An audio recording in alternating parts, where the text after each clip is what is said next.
L'affaire de Brahim Aissaoui, ce Tunisien, auteur présumé de l'attaque mortelle au couteau jeudi dans le basilique de Nice, a remis une nouvelle fois le problème de l'immigration clandestine sous les feux des projecteurs.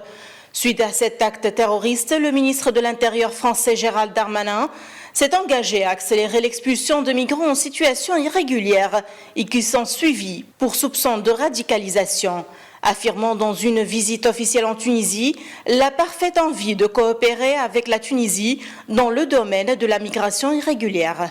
Nous combattons ensemble, évidemment, ce qui a déjà très largement frappé votre pays à plusieurs reprises, et la France était à vos côtés. Les Français ne confondent en aucun cas avec la grande religion musulmane, faite de tolérance, et bien sûr, nous considérons que cette idéologie n'a rien à voir avec les religions, comme vous l'avez extrêmement bien dit.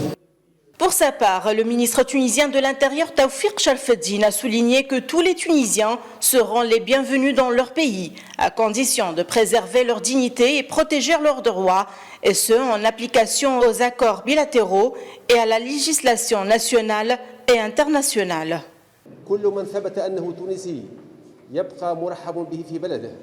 La Tunisie est toujours prête à accepter tous les immigrés sous certaines conditions, dont la plus importante est de préserver leur dignité et leur permettre d'épuiser tous les recours qui leur sont autorisés en France avant leur expulsion.